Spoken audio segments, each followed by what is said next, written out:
Medio siglo, 50 años de esa película emblemática. Espero que el aniversario esté a la altura de las circunstancias Que tenga una patagónicas. lectura política, que tenga ¿no? una lectura política. Muy bien, para hablar de todo eso y algunas cosas más, ya estamos en comunicación con el diputado Leandro Santoro. ¿Qué tal, Leandro? Aquí Fernando Silveira, Fabiana Solano, Hugo Paredero, el Destape Radio, te saludan. Muy buen día. Buen día, saludos a todos. ¿Cómo va? Bueno, te vi reaccionar rápidamente ayer a través de las redes después del anuncio de Caputo.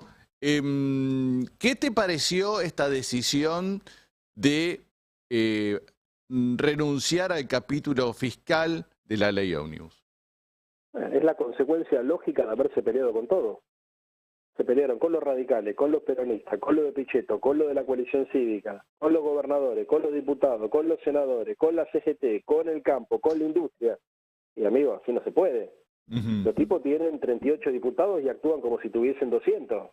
Y el quórum es 129. Nunca se vio, Fernando, que vos quieras hacer una reforma constitucional de hecho porque estás planteando una reforma jurídica increíble, sin voluntad de negociar y sin diputados.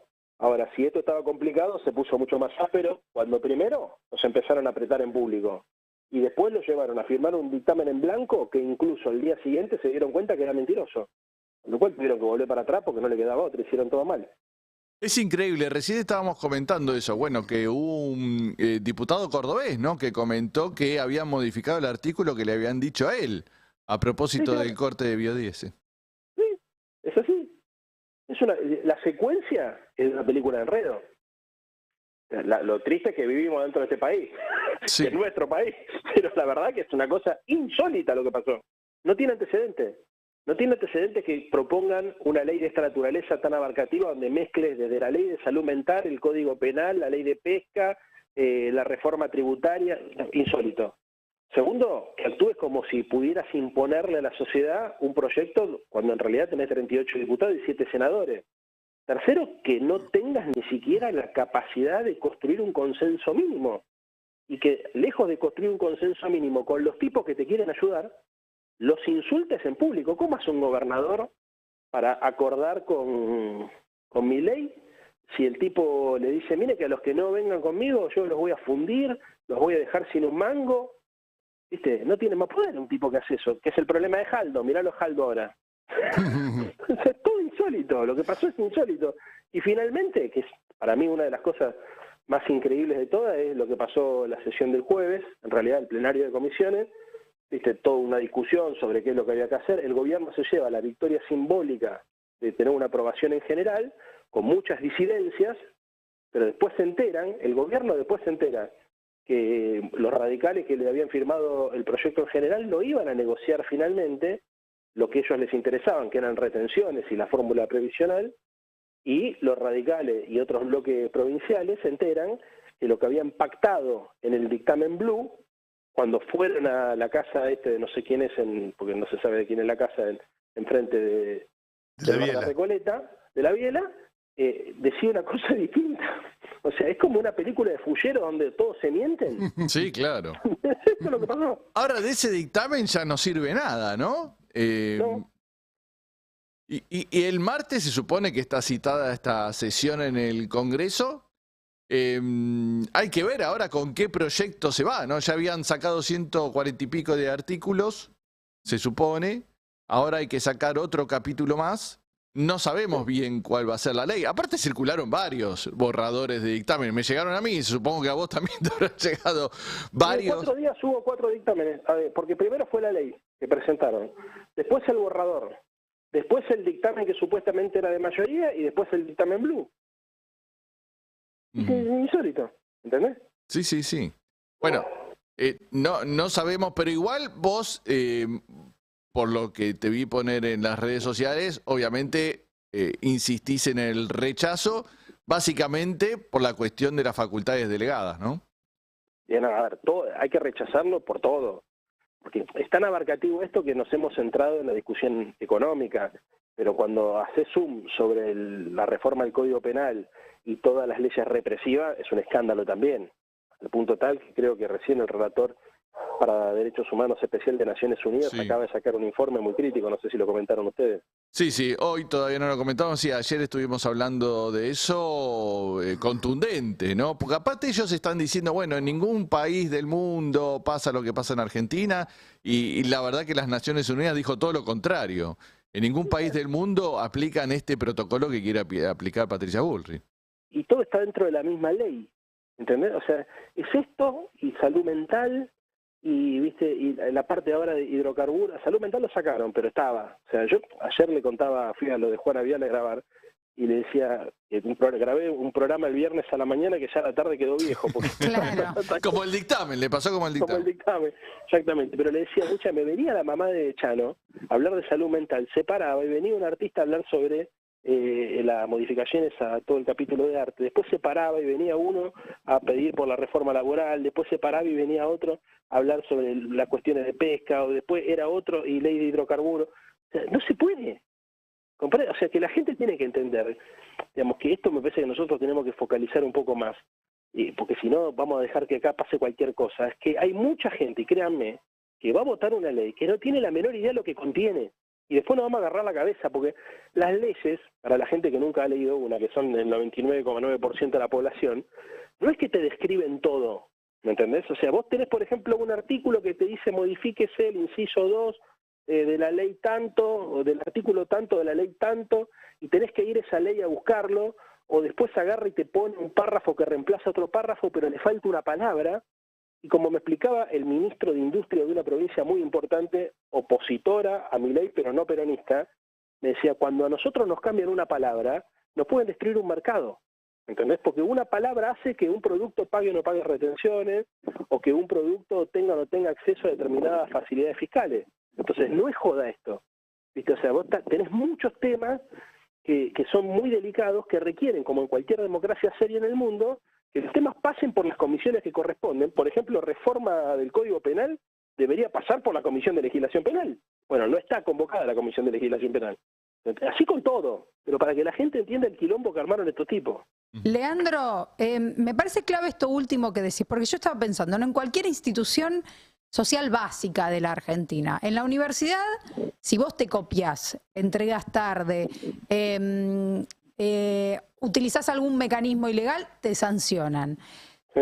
En un club de barrio, si vos no pagás la cuota, bueno, hay algunos mecanismos. Digo, existen mecanismos en todas las instituciones que ponen frenos a determinadas situaciones. Pareciera que en la política argentina las instituciones hoy no tienen mecanismos de autocontrol. Es decir, incluso tiene que intervenir Naciones Unidas habilitando el debate sobre la ilegalidad del protocolo. ¿Dónde quedaron esas instancias que antes tenía la política misma para poner límites de institucionalidad, trabajar en pos de la democratización? Porque pareciera que es todo válido. ¿Qué es lo que pasó? ¿Es la crisis de representación?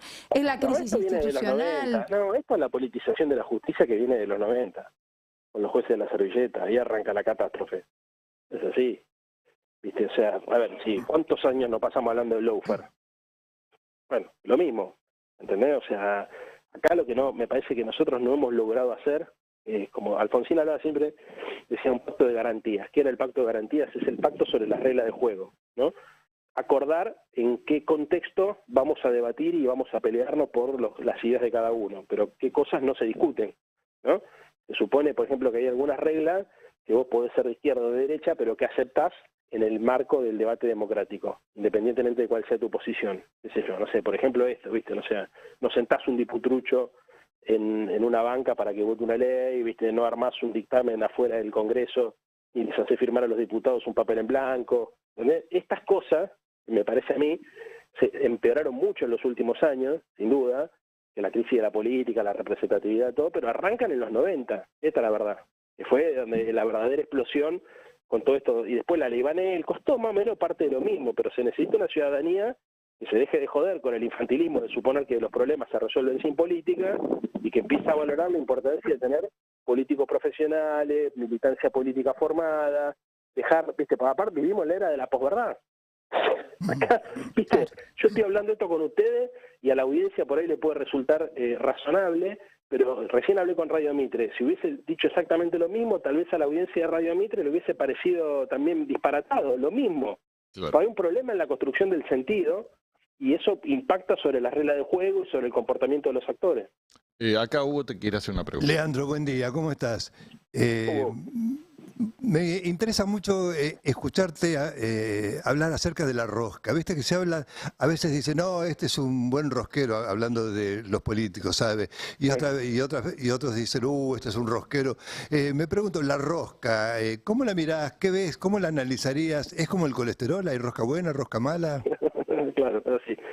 Yo no soy un político muy rosquero, de hecho no tengo oficina, por lo menos, por ejemplo, en el Palacio. Sí. Ahí hay como dos categorías, le cuento a la gente.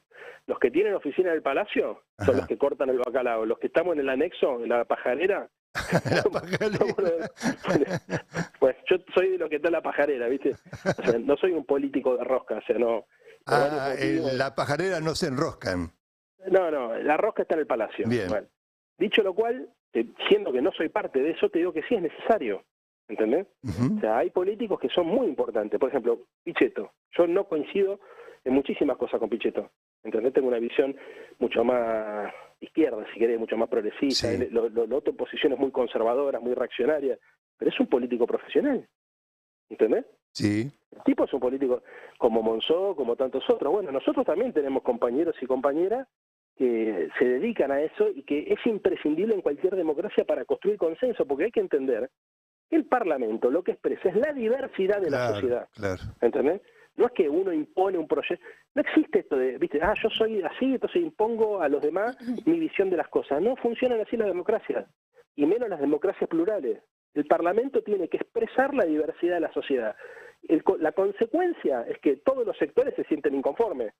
Claro. Porque los conservadores se sienten que la ley es muy progresista, los progresistas se sienten que la ley es muy conservadora, pero muchachos, esta es el costo de vivir en una sociedad plural. En todo caso, habrá que dar una batalla cultural para que los que piensan como nosotros sean mayoría, pero hoy está todo fragmentado. Entonces es imposible construir consenso si no negociás y si no cedes y no tenés la capacidad para construir un horizonte común, porque si no viene un fanático de esto y te lleva todo al extremo. Clarísimo. Y bueno, vos planteaste ahí, facultades delegadas una. Otro, me imagino, el listado de empresas a privatizar, que eso aparentemente continúa, ¿no?, dentro del proyecto de ley ómnibus, incluso de los bloques dialoguistas. Muchos cuestionan que se haga así todo, una privatización por lista y no se discuta tema por tema, ¿no? Hay muchas cuestiones para seguir discutiendo de este nuevo dictamen, vamos a suponer, un dictamen fantasma. Ellos habían propuesto con privatizaciones la constitución de una comisión bicameral, creo que son 8 diputados, que vaya analizando caso por caso, pero lo cierto es que nosotros pensamos que eso tiene que pasar por el plenario, por las sesiones.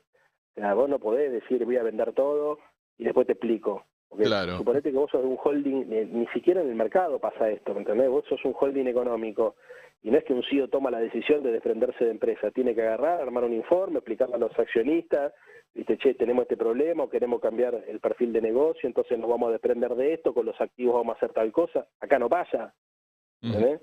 Claro. Entonces, eso es un punto. El otro es el Fondo de Garantía de Sustentabilidad. Atenti con eso, que ahí hay guita líquida. Ahí hay guita líquida. Eso se supone que sigue también. Claro. Sí, porque lo transfieren al Tesoro. Entonces, al transferirlo al Tesoro, le dan la facultad a Caputo, que es un hombre del mercado, un broker, a que pueda, por ejemplo, colocar 16.000 millones de dólares de acciones que tiene todavía el Fondo de Garantía de Sustentabilidad de la época que estatizó las acciones de las AFJP, que son las que hemos visto, la de creo que tiene acciones de Techín, de Clarín, de un montón de empresas privadas que durante muchos años quisieron recomprar esas acciones para sacarse al Estado de sus directorios de encima.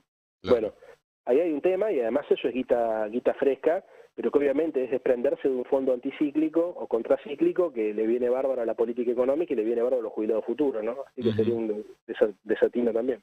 Y viste que justo comentábamos hace un rato que trascendió que Caputo, que ahora que sigue asumiendo distintas funciones, ¿no? Ahora también asumió el Ministerio de Infraestructura, que tiene lo que eran 3 ministerios Obras antes, ¿no? públicas. Obras públicas, transporte, vivienda.